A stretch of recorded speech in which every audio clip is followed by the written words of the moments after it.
Mesdames, Messieurs, bonjour. Nous sommes ici en direct de Sommet l'Élevage dans la grande halle de Cournon sur le plateau TV Agri et j'accueille Benoît Biteau. Bonjour Benoît. Bonjour Jean-Paul. Alors Benoît, je te connais bien, alors on va se tutoyer, on va échanger très librement. Benoît, tu es là parce qu'il y a les élections ou parce que tu as envie de convaincre sur l'intérêt de l'Europe, de la PAC pour l'élevage? Moi je suis éleveur déjà, donc c'est toujours un moment important d'aller voir des animaux, rencontrer d'autres éleveurs. Donc c'est presque de la détente pour moi que de venir au salon de l'élevage. Et effectivement, il y a de l'actualité, c'est-à-dire qu'on est dans la nouvelle PAC depuis le 1er janvier dernier, mais on travaille déjà sur la PAC post-2027 et il faut qu'on réussisse à convertir cette PAC pour qu'elle soutienne les agricultures vertueuses et les pratiques d'élevage basées sur un système herbagé comme on en trouve partout autour du Massif central est absolument fondamental et c'est celui-là qu'il faut qu'on défende. Et il est trop mal accompagné par la PAC telle qu'elle est aujourd'hui. Et donc c'est venir aussi discuter avec les acteurs de l'élevage pour essayer d'imaginer quels pourraient être les contours de la future PAC. Alors, moi, vu d'ici, je me dis, oui, Bruxelles, tout ça. Aujourd'hui, j'ai l'impression que ce que fait l'agriculture, ce que fait la PAC pour l'agriculture, ça se dilue par rapport à toutes les interrogations, les problématiques que rencontrent les agriculteurs. Concrètement, est-ce que tu penses aujourd'hui que la PAC joue encore son rôle ou pas? Alors, elle le joue, mais elle ne le joue pas bien. C'est-à-dire que quand on regarde la répartition des aides de la PAC, on a 80% du volume qui est capté par 20% des agriculteurs. Donc on voit bien qu'on a un problème de partage, un problème de répartition et qu'il faut qu'on réinvente la façon dont on distribue les aides de manière à ce qu'on sorte de ce vieux ratio qui nous poursuit depuis la Révolution en vérité, hein, 80-20, et qu'on le voit, l'élevage est frappé de plein fouet régulièrement par les problématiques économiques. Et on trouve dans les 80% d'agriculteurs qui n'ont que les 20% d'enveloppe de la PAC, pratiquement tous les éleveurs. Donc il faut qu'on sorte de ces logiques-là et qu'on distribue de façon plus équitable cette aide de la PAC. Ça, c'est le premier enjeu. Le deuxième enjeu, même si beaucoup disent que l'élevage est une activité climaticide, on a des activités d'élevage qui participent à l'atténuation du changement climatique, qui participent à l'entretien de la biodiversité, qui participent aussi à ce que notre santé soit en bon état. Et donc on doit rémunérer ces pratiques qui servent véritablement l'intérêt commun. Donc c'est ça l'idée, c'est ça l'enjeu. Et je suis très heureux d'être venu parce que j'ai rencontré des acteurs qui sont créatifs, imaginatifs et qui ont des idées pour cette future PAC.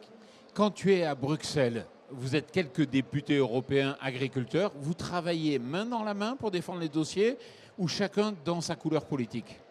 Ça dépend. Ça dépend des profils. Jérémy De Serle, allons-y. Eh ben, alors, c'est un bon exemple parce que Jérémy, justement, c'est un personnage attachant hein, en tant qu'être humain. Mais Jérémy, il est resté probablement trop dans le corporatisme agricole. C'est-à-dire qu'aujourd'hui, je pense que si on veut vraiment réussir la transition d'une politique aussi importante que la PAC, qui représente le tiers du budget total de l'Union européenne, il faut réussir à placer ce sujet de l'agriculture dans un véritable débat de société. On est attendu par la société, on est attendu par les citoyens. Et Jérémy, il n'est pas assez présent sur cet enjeu-là. Il est resté dans le corporatisme. Et je pense que ça lui joue des tours. Et avec qui tu travailles alors? Eh bien, je travaille avec quelqu'un que j'aime beaucoup, qui est de la même formation que politique, du même groupe politique que Jérémy, qui est Dacian Cioloș. Dacian Cioloș a marqué les esprits quand il était commissaire européen. Ancien commissaire européen. Roumain, ancien bien ministre. Perçu. Bien perçu. Ancien ministre en Roumanie. Et voilà typiquement un agriculteur qui a su... Enfin, il n'est pas franchement agriculteur, il est ingénieur agronome. Mais voilà un élu qui a compris que l'avenir de l'agriculture passait par une acceptation sociétale et par une politique qui soit validée par la société civile. Et donc voilà l'exemple d'élus avec qui je coopère vraiment sincèrement et avec qui on a souvent des convergences. Tu sais, l'idée que j'en ai, moi, c'est de me dire, au niveau européen, l'agriculture, ça pèse peanuts globalement. Les pays du Nord, enfin, ils vous écoutent même pas. Alors les pays du Nord, c'est un autre sujet, c'est-à-dire que c'est ce qu'on appelle les frugaux, c'est-à-dire que c'est ceux qui disent la PAC, on n'en a plus besoin, on pourrait supprimer cette politique publique. Et donc A fortiori, quand on a des élus de ces pays-là qui sont sur ces logiques-là, si on veut préserver cet outil, qui est un outil d'orientation de l'agriculture, qui est un outil de soutien du revenu des agriculteurs, qui est un outil du renouvellement des générations des agriculteurs, et c'est fondamental pour les prochaines années, il faut qu'on soit suffisamment robuste pour leur montrer qu'on ne peut pas se priver de la PAC. Et plutôt que de jeter l'eau du bain et le bébé avec, faire en sorte que cette PAC soit plus vertueuse. Et si on la rend plus vertueuse, les frugaux ne pourront plus nous dire il faut s'en départir. Tu sais qu'il y a une mesure qui n'a pas du tout été comprise par les éleveurs, et tu es un éleveur, c'est ce que fait les Pays-Bas en décapitalisant sur l'élevage. Comment on peut l'expliquer ça? Alors les Pays-Bas, ils ont un double enjeu à gérer. Et effectivement, l'élevage est au centre du questionnement. Effectivement, ils ont une problématique avec un contentieux européen sur la directive nitrate. C'est-à-dire qu'ils ont des effluents d'élevage qui apportent des... Comme nous. Comme en Bretagne. Comme en Bretagne. Comme en Bretagne. Pas partout en France. Ici, dans le Massif central, on n'a pas de problème d'excédent structurel d'azote. On n'a pas de problème avec la directive nitrate. Donc c'est la preuve qu'on a des zones d'élevage où ce n'est pas un problème. L'Irlande a concentré beaucoup d'élevage et est confrontée, à l'image de la Bretagne, à des excédents structurels azotés qui font qu'ils ont un problème de contentieux européen sur la directive nitrate. Ils ont un autre sujet. Et ils ont mêlé les deux, et c'est à la fois malin et difficile à comprendre. C'est la montée des eaux sur fond de changement climatique. Et ils sont obligés d'envisager des zones de dépoldérisation. C'est-à-dire que la Hollande, qui s'est construite sur des logiques de poldérisation, de terres gagnées sur la mer, doit renoncer sur certaines zones parce qu'ils ne tiendront pas avec la poldérisation. Sur certaines zones, la mer va les dépasser. Et les premiers impactés par des dépoldérisations, c'est les agriculteurs. C'est sur des terres agricoles que va revenir la mer. Et donc, les deux conjugués fait qu'il y a eu cette montée en résistance de certains agriculteurs hollandais. L'idée du gouvernement hollandais, c'était de dire faisons de ces deux enjeux le même et dépoldérisons et faisons que sur les zones où on dépoldérise, on fasse reculer le stock d'animaux. Et ils n'ont pas peur d'adopter des mesures radicales. Mais ils n'ont pas vraiment le choix en vérité, parce que la pression de l'Union européenne, quand on est sous le joug ou sous le coup d'un contentieux européen, on n'a pas trop le choix, il faut qu'on avance. Alors quand tu regardes au niveau local, tu te dis, au niveau européen, on parle des clauses miroirs, et ces clauses miroirs, on ne les voit jamais arriver. Et pourtant, elles seraient là pour nous protéger d'une certaine façon des importations. Et je vais dire un autre sujet aussi, la souveraineté alimentaire. C'est super important. Dans la PAC, ça y est pas. Non, c'est des enjeux c'est les grands absents de cette PAC qui vient d'être mise en vigueur au 1er janvier dernier. C'est pas faute d'avoir bataillé pour les avoir, ces mesures miroirs. Donc c'est encore pire, c'est pas un impensé, c'est juste le fait qu'on ne veut pas. Il y a eu un barrage, il faut le dire. Hein. Il y a eu un barrage et c'est...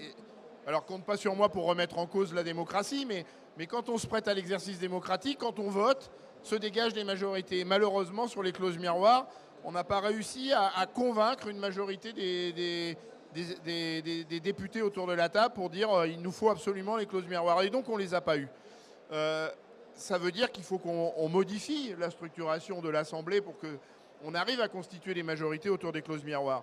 Sur la souveraineté alimentaire, tout le monde en parle, et je vais faire du Coluche, mais peu d'entre eux ont un échantillon sur eux.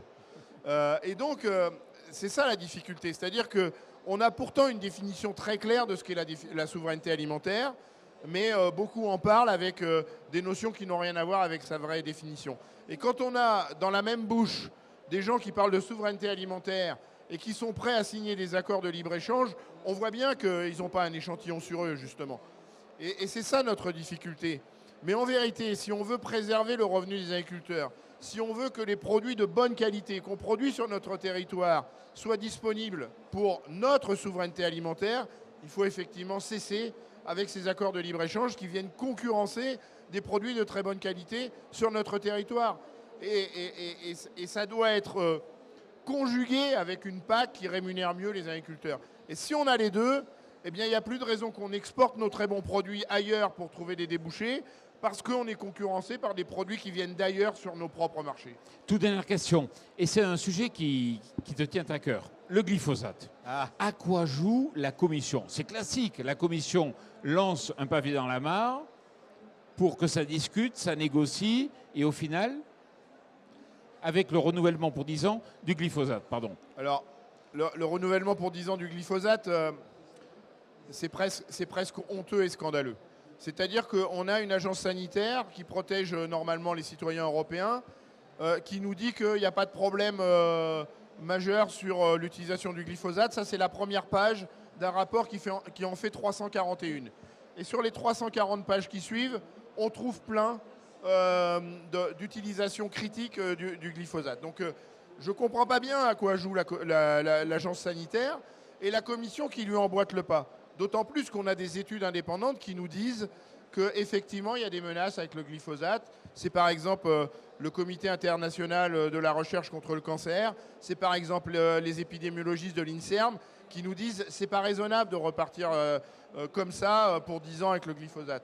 Ce qui va se passer, c'est que sûrement, sous l'impulsion de la France d'ailleurs, on va nous proposer une réhomologation pour 5 ans en nous disant que c'est une avancée par rapport à ce que proposait la Commission, mais en vérité, on en reprend pour 5 ans.